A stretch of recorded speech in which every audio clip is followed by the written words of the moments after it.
Hi, everybody. It's Mary Ellen from Create With Me, and I'm here in the Creativity Nest for another episode of Teach Me Tuesday.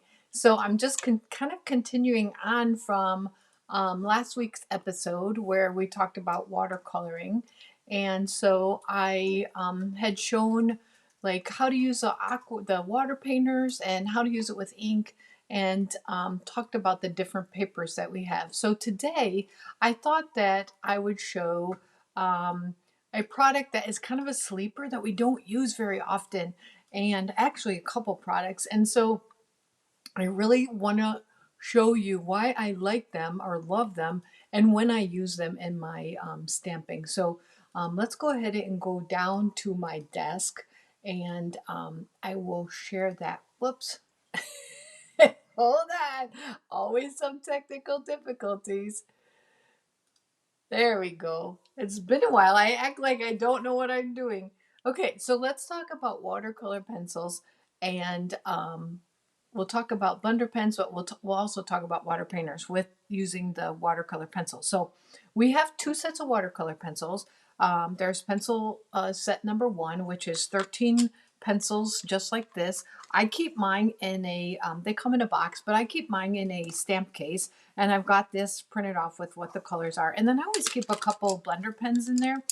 For one, it fits perfectly, and that way I can take this. It's very portable. I can take it wherever I'm going, whether I'm going to a retreat or a crop, or I just want to take them over to the studio or to my desk or wherever.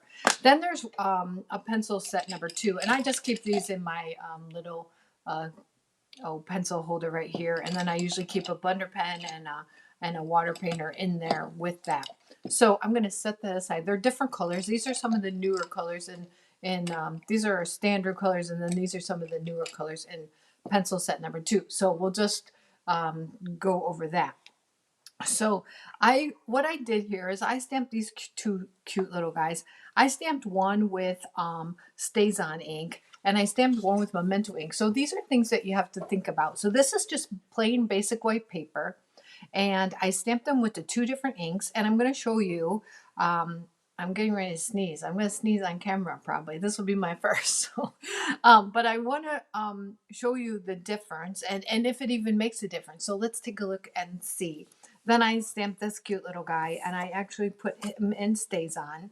And then we're going to talk about doing a little bit of watercoloring on dark paper. So stay on, and we're going to talk about how can I watercolor on a dark paper using these products. So yeah, so let's go ahead and get started. So this is a little Nuts About You squirrel, and this one is in Memento ink, and this one is in StazOn. So we're going to color him.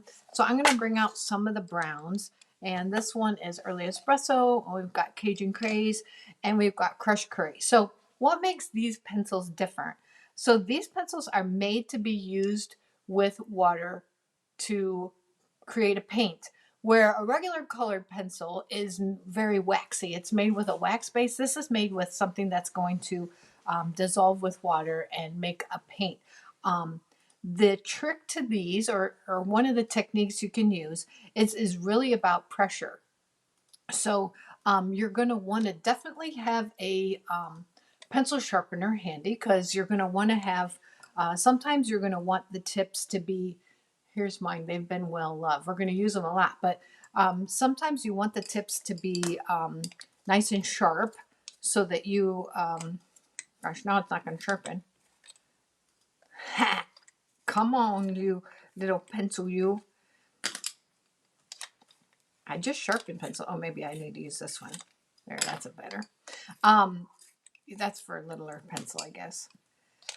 Sometimes you want them to be sharp because you need a really detailed area, and sometimes you just, it doesn't much matter. So I'm going to clean that off. So let's go ahead and get started. And like I said, it's all about pressure. So I'm going to see. I don't know. I always have trouble if I can zoom in or not. So I'm just going to leave it here. I think we'll be okay. So if you want a light color, you're going to just color lightly. But there's places where you're going to want things to be a little bit darker. So here I'm applying more pressure, but then I'm going very light. I'm going to change colors I want to get this darker down here where it's going to be shadowed. And see, then I can go really light, but yet when I add my blender pen or my aqua painter, we're going to see on this, I might just do his tail. Or tell me if it's like watching paint dry. So blender pen, if you're not familiar with a blender pen, it's a two-sided pen. Both sides are the same. And these are glycerin based. So it is a wet pen, and you're going to laugh, but this is how I can you see my face? This is how I test the blender pen. I go like I go like this, and that's how I test to see if it's wet or not. Because you know, some eventually after years they kind of dry out. So watch what happens when I apply the blender pen. See how it's turning that into a paint.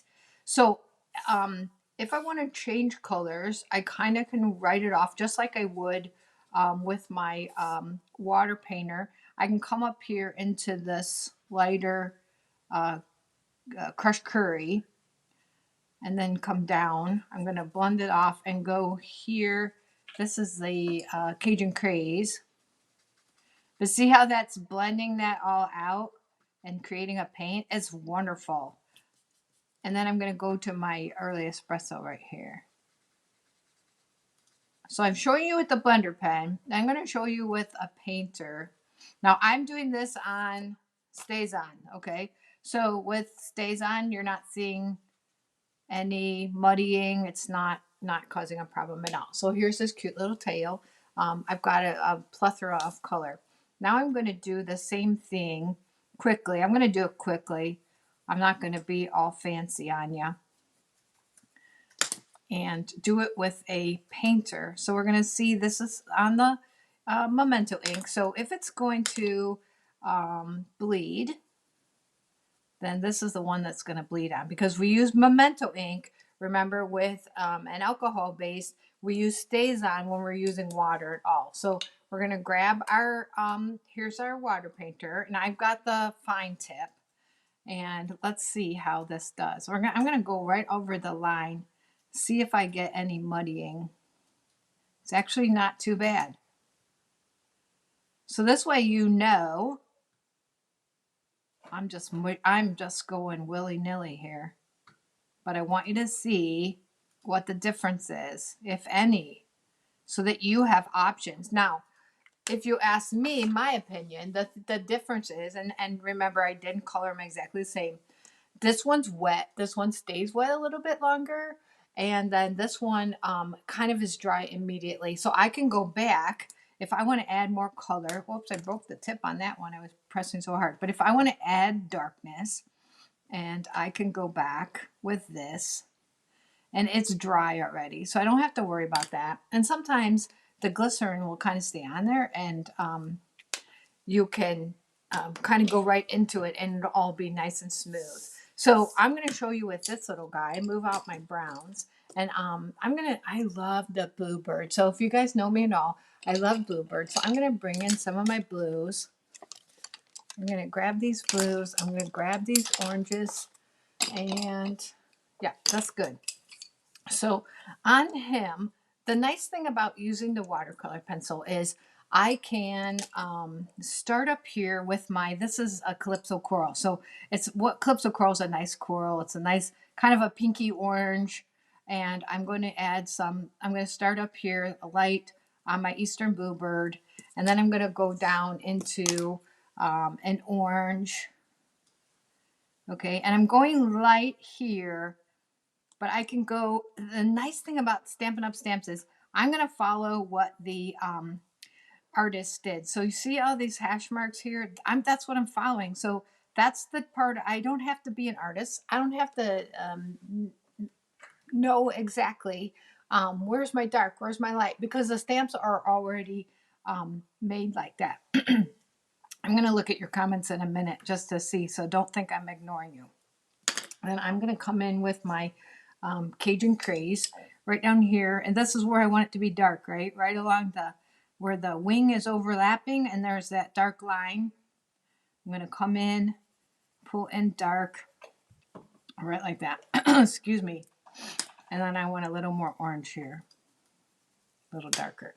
All right, so now what's nice is I can start down here in the dark, but look how this just blends beautifully. See how that's blending? Can you see that?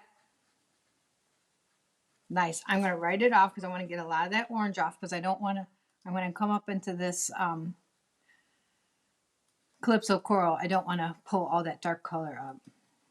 But how pretty is that? I'm going to show you one that I have done already. So here is one I have done, and I used a crushed curry on the feet, and then I had all this dark color. I came back in with the brown and added more here. The beak is orange, but look at all these blues. So I used the hash marks in there around the back, in the tail to add the Night of Navy, and then kept my pressure really light right here so that I had that lightness. Now, I told you I would show you about, let me get some of these out of the way, about using color on dark paper. So I want to see, is anyone asking me any questions, or you just like how cool my hair is? Okay. All right. You guys are awesome. So the white, Whisper White is great on dark. So what I've done here is I've stamped the beautiful angel from Angels of Peace. Okay, and I stamped her in Versamark, and then I embossed her, I heat embossed her in white powder. Okay, so she's all raised and beautiful. Then I'm going to take my white pencil, and then I can go in, and again, pressure makes a difference. I can go in with my white pencil, and I can bring in some color with my white pencil. So I can do, this is one way, just using my white pencil, and I can color my little angel, and I can color it as much or as little. I could stop there. So I'm lightening up my stroke as I'm coming down to kind of fade into the bottom of her dress. And then I can come back and a little heavier up here, a little heavier in here, and then lightening, light.